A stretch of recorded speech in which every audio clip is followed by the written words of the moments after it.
The most powerful man in Silicon Valley. Imagine we are somewhere in the 80s, the pre-internet age, and some American kid in grammar school is attempting to write a revolutionary computer program that would do something as basic as doing his maths homework. This kid, badass as he is, has already taught himself the programming language BASIC, and he's designing computer games of his own. How cool is that? Now stop imagining, folks. This is not a movie. This is the story of the most powerful man in the entirety of Silicon Valley. Power is how you become a World Wide Web Hall of Famer at 41. Basically for co-authoring the first graphic user interface web browser, the same one that changes the trajectory of internet browsing forever. Power is also why you get to sit on the board of HP, one of the world's most influential tech companies, for about a decade. But perhaps even more significantly, Forbes put the net worth of this smart kid turned adult venture capitalist at $1.8 billion. Not surprising when you have successfully invested in and advised Facebook, Oculus, Instagram, amongst other tech companies. Is it? And yeah, there's more on the investment portfolio, and there's more to this guy, by the way, so you definitely want to keep watching.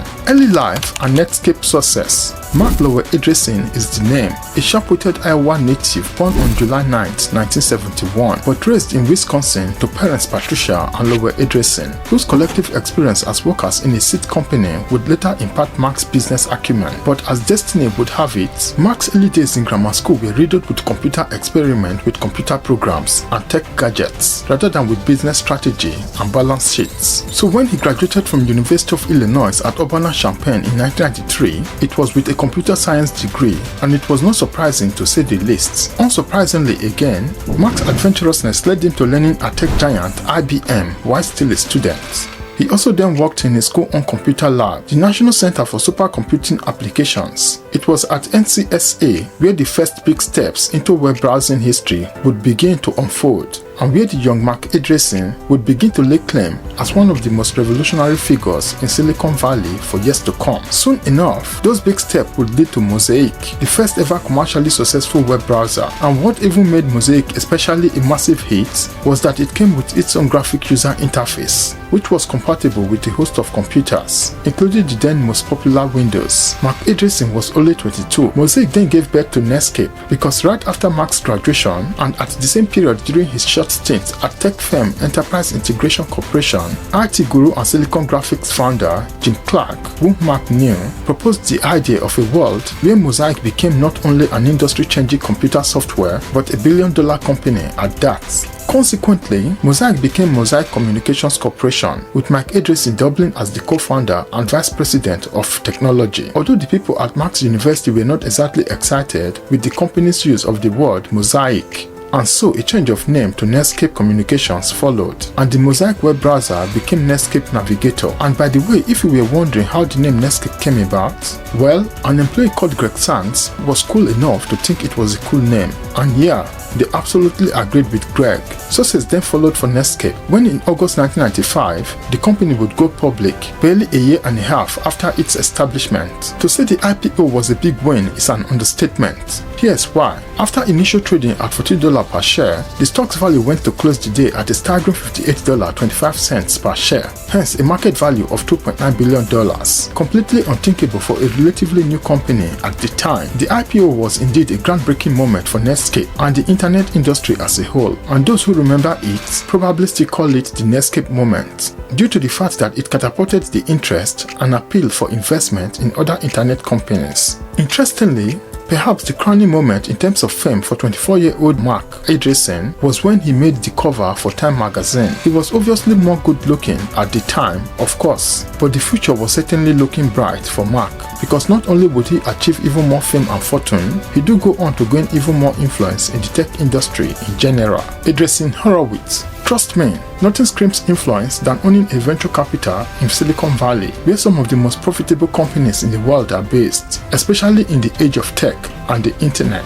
Trust is, Marc Andreessen's Netscape had done its job and was ultimately disbanded in 2003, few years after it was acquired by American Online. Netscape left an unquestionable legacy, however, and Marc, in his bid to continue his own legacy, would go on to co-found venture capital firm Andreessen Horowitz, together with the US businessman Ben Horowitz. It was a dawn of a new era in the life of Marc Andreessen, one that properly established his reputation as a key figure in Silicon Valley. As of May 2024, Andreessen Horowitz, or simply A16Z, if you also agree the full name is a mouthful, is worth $42 billion per asset under management, also ranking first on the list of venture capital firms in America. The firm's investments are in startups and established companies that span across crypto, healthcare, education, gaming, and IT. But I'm sure that both Marc and Ben would admit that their success would not have been possible if they did not team up to establish A16Z. Both guys were initially individual investors, with Ben Horowitz being a top tech mogul in his own right. So it was clear from the onset that the two of them together would make an incredible partnership.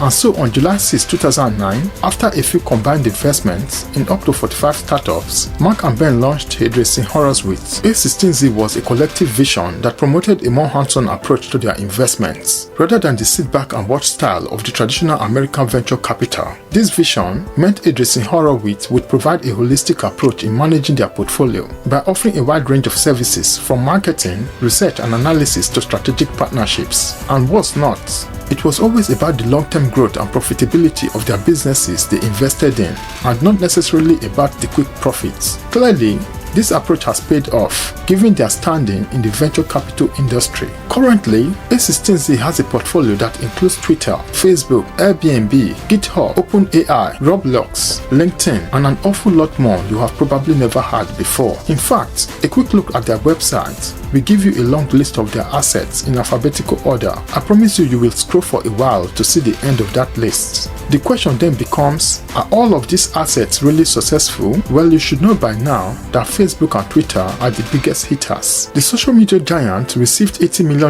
in investments in 2010 and 2011 respectively. And while Facebook was already big in 2010, Twitter was rather seen as a risky bet in 2011. But the platform now known as X is one of the largest social media sites in the world due to consistent management and advice by Marc Andreessen and A16Z. The venture capital subsequently also committed $500 million worth of equity investments to X when Elon Musk decided to acquire it in 2022. Andreessen Horowitz has basically helped X into a company worth $41 billion in 2024. It was worth around $7 billion in 2011. But hey, while there are obviously a few success stories, Marc's foresight and wit has not always led to completely successful companies. The first bit of bad investment was Skype, and we know how the story ended.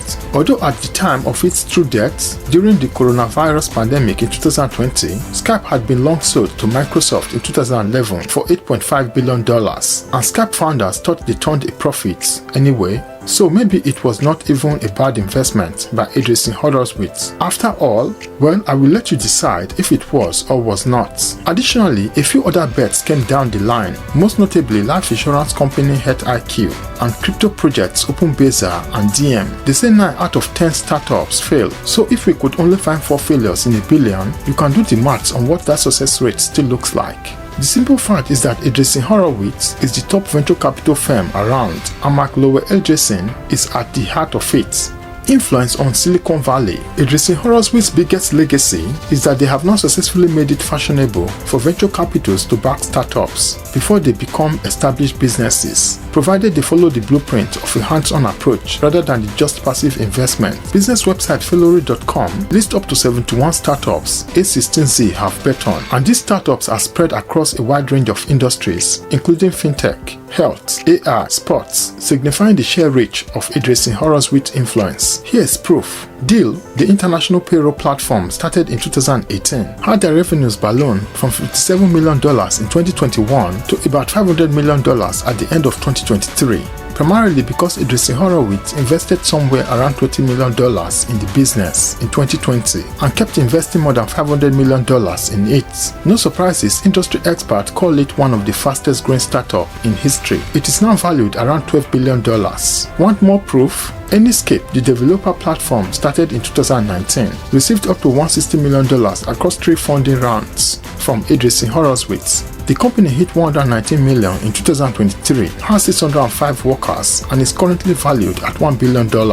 As will Deal and Netscape, startups such as Acumen, Devoted Health, Rapbook, and a long list of businesses have continued to see sustained growth and profitability under the guidance of Andreessen Horowitz. testament to the reputation of venture capitals in Silicon Valley.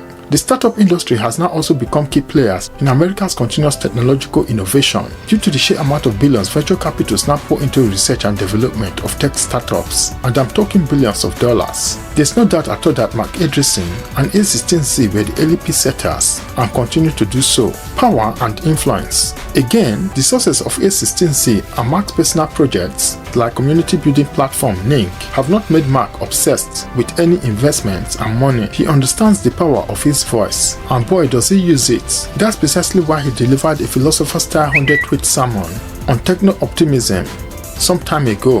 A 5,000 word document you can also find on the A16Z website too, by the way. You see, Marc believes that technology as we know it should be embraced in all its forms. It should be seen as the savior of humanity, rather than a tool created by capitalists to steal jobs, make money and send the poor into even more destitution. Our civilization was built on technology, he says, an ideology that has become associated with the ideals of right-wing libertarianism and is of the broader doctrine espoused by techno-capitalists and their techno-acceleration, basically the freedom from government tyranny.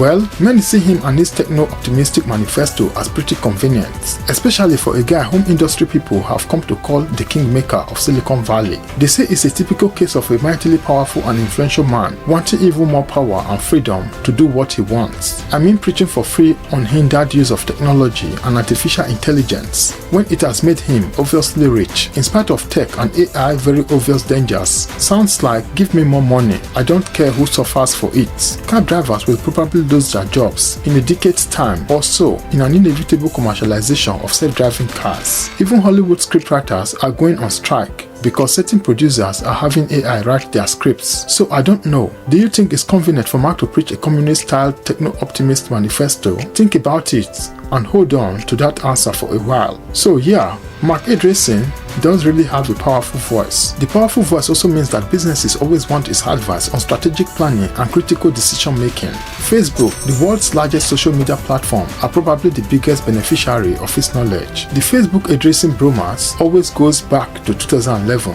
when Andreessen Horowitz forked out $80 million in investments in the social media giant. This ring a bell, we already mentioned that. What we haven't mentioned, however, is that Marc Andreessen still sits on the board of Facebook, now Meta. Even though Marc's firm, A16Z, exited as an institutional investor since time back, Meta has now become a conglomerate, evolving beyond Facebook into WhatsApp, Instagram, Thread, and 7 other divisions. It's one of the largest IT multinationals in America and part of the famous Big Five. This one, the one that includes Alphabet, Microsoft, Amazon, and Apple. Thing is, Facebook and Meta founder Mark Zuckerberg considered Marc Andreessen his mentor. Makes sense, right? Marc with a C think expanding his venture capital investment portfolio across multiple sectors is the way, and advises Marc with a K to do similar by building an empire of 10 companies under one umbrella. Brilliant. Interestingly, and perhaps not too surprisingly, Marc Andreessen seems like one of those techno-capitalists who is blurring the lines between big tech and politics. His views and actions on influencing AI and crypto regulations suggest so. I mean, you don't pour millions in lobbying money in Washington DC without wanting key policies skewed in your favor. That's why A16Z-backed crypto firm OpenAI thinks Washington needs to impose regulations on AI development, which will only benefit OpenAI, Microsoft, and other tech firms, which prefer closed-source AI models and are already at the forefront of the AI race, basically opposite what the firms like IBM want. So you see, this idea literally goes against Marc Andreessen's techno-optimist manifesto, but it does not matter, does it? Because it benefits him and A16Z, plus he gets to get one over IBM, I guess. Additionally, Marc and Andreessen Horowitz have poured even more money into crypto lobbying. I'm talking millions of dollars, and they have done this by backing about a dozen also lawmakers and political groups to advance their interests and ensure that laws favor them. Those interests are a host of heavily backed crypto firms like Coinbase, Dapper Labs, OpenSea, to name a few. The aim here, however, is to ensure that lawmakers do not stifle innovation, which this time is in line with Marc's techno-optimist manifesto. Funny, is not it? Controversies and criticisms. Now you don't also become the co-founder of the topmost venture capital in America without stepping on a few toes along the line, or basically annoying people by your mere existence. Marc Andreessen's lobbying abilities are proof, but let's not worry about what IBM and the likes have against him. Let's talk about what your views are about techno-optimism. We ask if you think this manifesto is all about convenience for the benefit of Marc and his rich capitalist friends. Tell us in the comments, especially if you know a cab driver who thinks he will lose his job in the decades if self-driving cars become more of a thing than it already is. Whatever your opinion, the fact of the matter is that people like Marc have way too many power on legislation. They spend millions on campaign financing to ensure their guys in Washington are hard.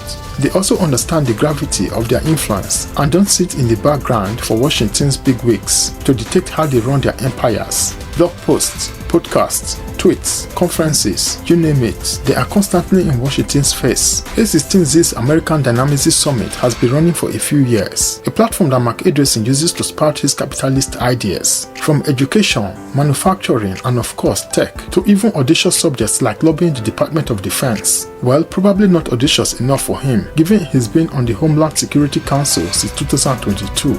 But of course, the problem with Andreessen and his activities in Washington is that legislation affects every single person it is made for. And so if a group of money-making capitalists like Marc have too much of a say, these laws won't always favor the layman, and that's a big worry. I am sure you would agree. Here's another criticism of Marc you have probably never heard about. After plunging about $177 million on a property in Malibu sometime in 2021, Andreessen went on to oppose the construction of about 131 multi-family housing units in the same California a year later. This time in Atherton, he then went on to defend his stance that he did not want more than one house in an acre of land. Funny, because he had been a proponent of increased housing in California. Convenience on his part again. Well, good thing people let him know he was being hypocritical. Legacy and future. There's no hypocrisy, however, in admitting that Marc Andreessen's place in history is cast in stone. The kingmaker of Silicon Valley, as he's called, is literally the guy who brought the web browser as we know it into our homes. He's one of the first people to truly harness the power of the internet.